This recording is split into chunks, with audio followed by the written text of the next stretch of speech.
Hey, welcome to an episode of Chad's Beer Reviews. Continue with the BJCP style guidelines. We are still on style 21B specialty IPA, and there is no style for New England IPA, so we're just doing our special IPA, even though there should be a style for that. And we're doing, this is the only New England IPA I can get in Florida.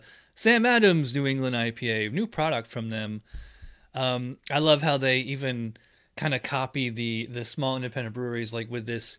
It looks like it's like a bare aluminum can with a sticker on it, like the way Treehouse and was it Night Shift and some of those other those other New England breweries, they have cans like that.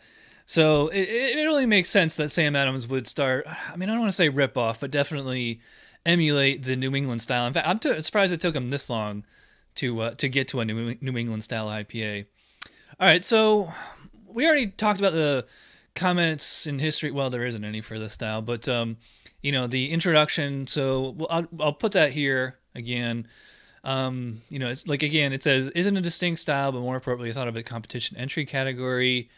The term. Let's jump to the second paragraph because I skipped that yesterday. The term IPA is used as a singular description of a type of hoppy bitter beer. It's not meant to be spelled out as India Pale Ale when used in the context of specialty IPA. None of these beers ever historically went to India, and many aren't pale. But the craft beer market knows what to expect and balance when a beer is described as an IPA, so the modifiers used to differentiate them are based on that concept alone. All right, so what do we mean when we say New England style IPA? I mean, first of all, we all know that Heady Topper is the progenitor of the style, at least as far as I know. There may have been ones before it, but when you think New England IPA, you think Heady Topper. And I've had that beer many times, all the way back to like 2011.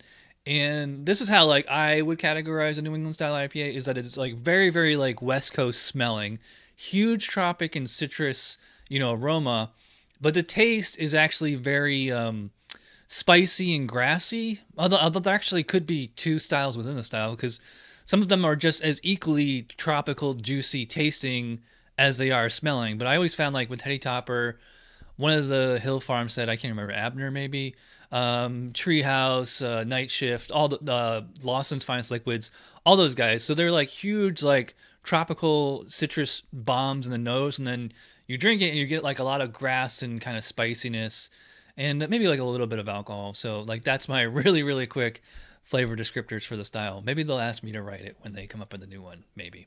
Yeah, right. All right, so let's jump in with the Sam Adams New England IPA. So yeah, huge, huge tropical fruit notes. I'm getting, pineapple, guava, mango, definitely kind of maybe like a pink grapefruit kind of thing in there. And like there is like a little bit of like a grassiness to it as well. So let's check the specs for aroma. Detectable hop aroma is required. Characterization of hops is dependent on the specific type of specialty IPA. Other aromatics may be present. Hop aroma is typically the strongest element. I mean, it really doesn't tell you much, but I don't get it like any malt character, and I maybe like a little bit of wheat or oat because I just looked on their website and said they actually do make this beer with wheat and oat. In fact, that's another. I should have mentioned that when you talk about what New England style is they're also very hazy beers that look like milkshakes. That's a lot of breweries they throw wheat and oats in there, like which is what's in here. I've also heard rumors. I don't know if it's true, but some brewers actually throw like flour in there. And it's basically they're unfiltered, so that's why they're very kind of milkshake looking. But as far as aroma, I really like it. I'm gonna go 11 out of 12. Great hop aroma on here. Appearance, well, as I just said, I mean, it kind of looks like orange juice in the glass. And I've seen much hazier. I'm like holding this up to the window, but it's dark out, so if I hold up to the light here. Again, it's like a flame orange, maybe like a really deep amber. I'd probably say it's like 5 to 7 SRM. And again, foam came up to here. Really great looking beer. Let's check the specs on 21B for appearance. Color depends on the specific type, especially IPA. Most should be clear, although certain types with high amounts of starchy adjuncts or unfiltered dry hop versions may be slightly hazy. Darker types can be opaque, making clarity irrelevant. Good persistent head stamp with color dependent on the specific type of specialty IPA. All right, so yeah, this is definitely what you think a New England style IPA should look like. So, and not even that, just like as an IPA, it's really good looking. I mean, some people aren't crazy about the haze, but I'm okay with it as long as it's not like muddy or like has like huge, like chunks of yeast sediment or whatever. So, flavor, let's check this one out. Cheers. Boston. All right, so it's been a while since I had an actual legit New England IPA from a New England brewery. I will say this is pretty close. It's probably as close as like I don't say macro, but a really big, national brewery is going to get to that niche, independent style. So, like I said with the nose, big tropical fruit, hoppy flavor. Bitterness is kind of restrained on this one. And maybe there's even a separation between, like single and double imperial New England style IPAs. Like usually the bigger ones tend to be super, super bitter as well. This one is more restrained. I forget what it's only 35 IBUs. Okay, that would explain why it's restrained. Yeah, so I mean, basically it tastes like as it smells. Big tropical fruit flavor. I mean, I'm not calling it like juice outright. I mean, I'm still getting plenty of that base malt in there. And it says it's 35 IBUs. It tastes a little bit stronger, more like a 50. The wheat and the oats, I mean, they're not giving it any kind of sweet or bread kind of character, but it's enough to like kind of boost the mouthfeel a little and to just kind of make actually to kind of like neutralize the malt. Like I'm not tasting caramel or toffee or anything like that. The alcohol, you can tell it's there, but it's mostly a neutral character. So, yeah, pretty good tasting beer. Hop flavor is typically medium, low to high. I would say moderate. Actually, well, moderately high. The actual hop flavor, yeah. With quality dependent on typical varieties used in the specific specialty IPA. Hop bitterness is typically medium high to very high. I'd say somewhere between medium and medium high. With qualities dependent on typical varieties used in the specific specialty IPA. Malt flavor generally low to medium. We already said that 3 times. Commonly will have a medium dry to dry finish. Some clean alcohol flavor can be noted in stronger versions. Various types of specialty IPAs can show additional malt and yeast characteristics depending on the type. So yeah, I mean, as far as what the specs say there, it's living up to it really well.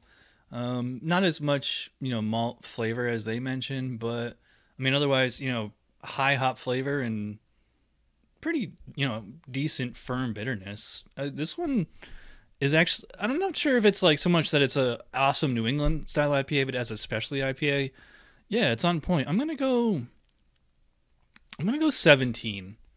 That's actually pretty high, but not like super high. Mouthfeel, put about medium body, medium high carbonation, very smooth. The hops linger a little, but it's not astringent, nothing, it's not dry me out or anything. It's almost like a little bit of like a citrusy kind of aftertaste. No alcohol, warmth, or heat or anything like that. So yeah, nice drinkability on this one. Check the specs on mouthfeel. Smooth. Medium light to medium bodied mouthfeel, true. Medium carbonation, true. Some smooth alcohol warming can be sensed in stronger versions. Yeah, I don't get any alcohol in here at all. Really nice drinkability on this one. I don't know, maybe it's almost like a little too clean of an aftertaste. I mean, I'm not saying it's like, crystal clean, but, very, very drinkable. I'm tempted to give this a full 5 out of 5 on mouthfeel. Overall impression, I think this is like more of a 9 as, that's a total score of 45 out of 50, which would be a 10. I'm not sure I would really consider this a 10. Well, yeah, you know what? I will say as a specialty IPA, yeah, this is a 10. That's a total score of 46 out of 50.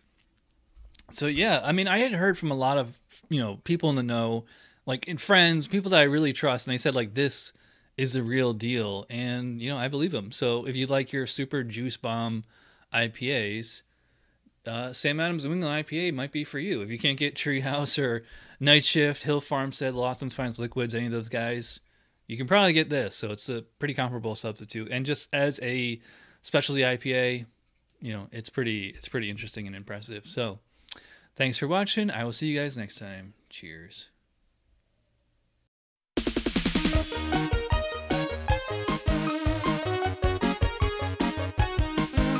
Somebody brewed it. Chad just reviewed it. Thanks for watching Chad's Beer Reviews. Trust me, the next episode will be a lot better.